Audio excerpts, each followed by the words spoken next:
Hello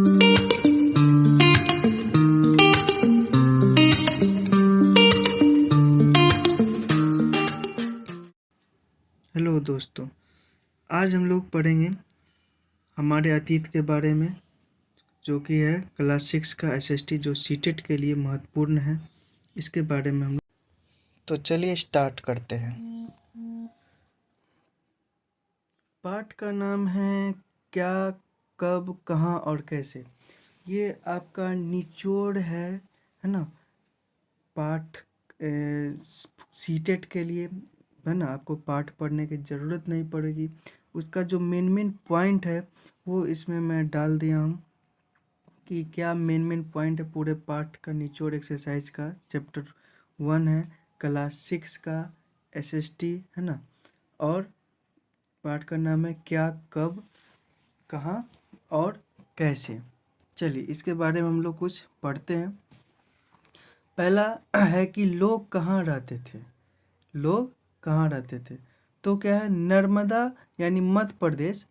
कई लाख वर्ष पहले से लोग यहाँ रहते थे। वह कुशल संग्राहक थे। भोजन, जल, फलों, जंगलों के उत्पादों पर निर्भर और जानवरों का शिकार करते थे। मतलब कि जो लोग रहते थे पहले से ही, है ना, बहुत वर्ष पहले से ही, कई लाख वर्ष पहले से ही रहते थे, जो संग्राहक थे। संग्राहक का मतलब होता है संग्रह करने वाला, यानी संग्रह करते हैं ना हम लोग, मतलब कलेक्ट करते हैं। तो वो क्या संग्राहक थे। भोजन, जल, ये सब फल उत्पादन उत्पादों पर निर्भर रहते थे, जानवरों का शिकार करते थे। उसके बाद आता है उत्तर पश्चिम सुलेमान व किरथर पहाड़ियाँ, जो कि कहाँ है, पाक अफगानिस्तान सीमा के पास है।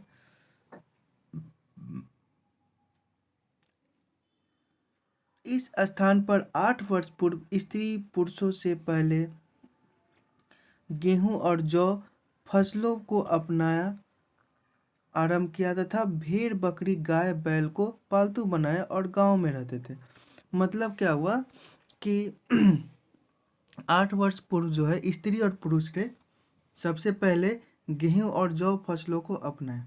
क्वेश्चन आ सकता है कि सबसे पहले गेहूं और जौ को किसने अपनाया, तो स्त्री और पुरुषों ने। तो कहाँ, तो उत्तर पश्चिमी सुलेमान, जो कि कहाँ है, पाक अफगानिस्तान सीमा पे है।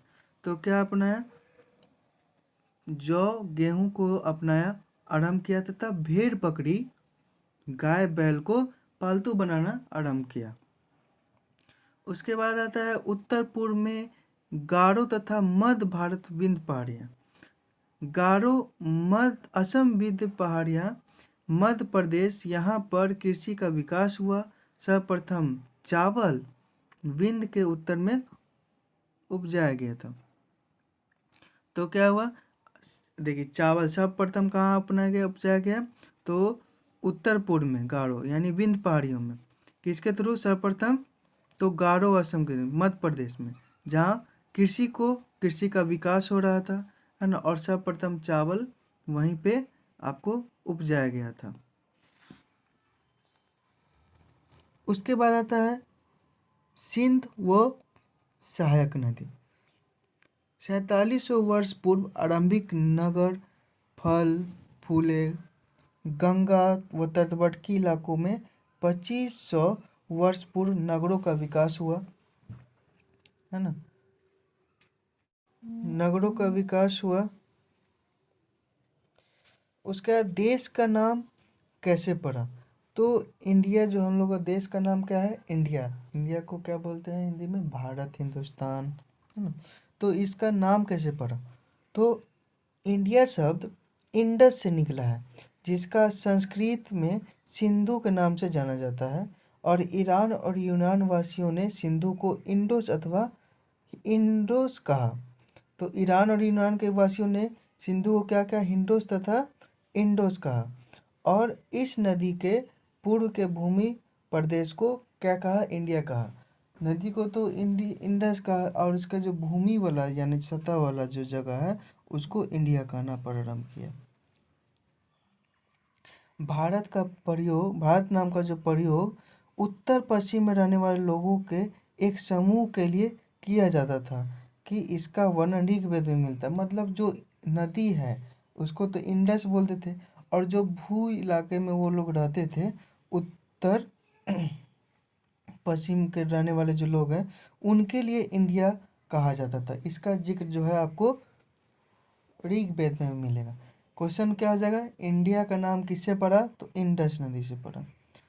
अतीत के बारे में आप कैसे जाने, है ना। मान के चलिए अतीत, अतीत मतलब क्या होता है, जो हमारा प्रीवियस है, मतलब कि अतीत है ना, उसके बारे में हम लोग कैसे जाने। तो हम लोग नॉर्मली क्या करते हैं, अपने पूर्वजों के बारे में कैसे जानते हैं कि हाँ, आज से 50 साल पहले या 60 साल पहले क्या हुआ। तो हम तो उस समय थे नहीं, तो हम किससे पत पूछेंगे, हमारे उस समय के जो लोग हैं, या हमारे घर में हमारे दादा परदादा, उनसे पूछेंगे कि बताइए आज से 50 साल पहले 60 साल पहले क्या था, क्या नहीं था, कैसा था माहौल, है ना। और आज के समय कंपेयर करेंगे, तो ये अतीत के बारे में कैसे जाने। तो पांडुलिपि ये पुस्तकें हाथ से लिखी होती है थी, टाट के पत्तों और भूर्ज पेड़ों का छाल से निर्मित यह भोजपत्र पे लिखी जाती थी। यानी तांडुलिपि जो है ये पुस्तकें थी जो हाथ से लिखी जाती थी, और ये किस पे, भोजपत्र पे लिखी जाती थी। अंग्रेजी में इसके लिए मैन्यूस्क्रिप्ट, जो कि शब्द लैटिन शब्द मेनू है, जिसका अर्थ क्या है, मेनू है, अर्थ हो जाता है यानी हाथ से। यानी इन पांडुलिपि में धार्मिक मान्यता, व्यवहार, राजाओं के जीवन, औषधि तथा आदि के सही प्रकार के विषयों की चर्चा मिलती थी। मतलब वो जो लिखा हुआ रहता था, तो किस पे लिखते थे लोग, तो टाट के पत्तों पे, यानी भोजपत्र पे लिखी जाती थी, और हाथ से लिखी जाती थी कि हाँ, कि वहाँ के राजाओं का व्यवहार क्या था, शासन कैसा था, है ना। औषधियाँ के बारे में लिखा जाता था, सब लिख के रखा जाता था। तो उसी से ना हम लोग पढ़ पढ़ के जानते थे कि हाँ, वहाँ राजा महाराजा लोग का जीवन कैसे व्यतीत होता था, औषधियों का विज्ञान कैसे हुआ, जानकारी कैसे प्राप्त करें। तो सिंपल से वही बात है इसमें भी, जो अभी एग्जाम्पल आपको ये बताने से पहले मैंने बताया कि हम जो जानेंगे पूर्वजों के बारे में, तो किससे जानेंगे, हमारे दादा परदादा या उस समय के जो लोग, उन्हीं से ना पूछे के जानेंगे। तो उसी तो इस समय जो वहाँ जो लिखा गया था, वही उसी को खोज के पढ़ के लोग जानते थे कि हाँ, वहाँ के राजा महाराजा लोग उस समय कैसे अपना जीवन व्यतीत करते थे, कैसे शासन करते थे, है ना। यानी सभी विषयों की चर्चा उसमें मिलती थी। तो यह संस्कृत, प्राकृत और तमिल भाषा में लिखे थे। प्राकृतिक भाषा यानी जो उनका नेचुरल लैंग्वेज मदर टंग है उसमें, और तमिल भाषा में लिखे जाते थे। प्राकृत यानी आम लोगों की भाषा, माने नॉर्मल जो बोलचाल की भाषा है, उस भाषा में लिखी जाती थी। अब अभिलेख, अतीत के बारे में जानने का एक और महत्वपूर्ण स्रोत अभिलेख है। यह कठोर सतह पर उत्कीर्ण किए जाते हैं। अभिलेख मतलब कठोर सतह, देखते होंगे ना, जो पहले खोज करता थे वो पहाड़ वगैरह को खोद के अंदर से निकालते थे मूर्ति वगैरह, शिलाकल्प वगैरह, जिस पर लिखा हुआ रहता था ये वो, है ना। अब उसके बाद आगे पढ़ते हम लोग पुरातात्विक। ये वे व्यक्ति हैं जो अतीत में बनी वस्तुओं का अध्ययन करते हैं, जैसे पत्थर, ईंट से बनी इमारतें, अवशेष, चित्र, मूर्तियाँ इत्यादि। ये सब का अध्ययन करते थे कौन, यानी पुरातात्विक विज्ञान। अब इतिहासकार, जो लोग अतीत का अध्ययन करते हैं तथा तिथियों का अर्थ जानते हैं, उसे ही क्या कहते हैं, इतिहासकार। अब तिथि का अर्थ क्या है, जैसे बीसी यानी बिफोर क्राइस्ट, यानी ईसा के जन्म से पहले की साल। उसके बाद एडी यानी एनो डोमिन, यानी ईसा मसीह के जन्म के बाद का समय।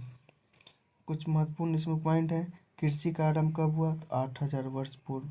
सिंधु सभ्यता के प्रथम नगर यानी 4700 वर्ष पूर्व हुआ। गंगा घाटी नगर यानी कहाँ, मगध, यानी 2500 वर्ष पूर्व हुआ। तो ये आपका क्लास 6 का SST का चैप्टर 1, क्या, कब, कहाँ और कैसे, ये यहाँ पे आपका मेन मेन पॉइंट है। इसको आप पढ़ लीजिए, और साथ में किताब भी पढ़ लीजिए, तब उसका ये समझ में आएगा। और नहीं तो सिर्फ ये मेन मेन पॉइंट इसमें मैं डाल दिया हूँ, ये सीटेट को लेके आपको रहेगा। चलिए, तो हम लोग फिर मिलते हैं नेक्स्ट क्लास में। टेक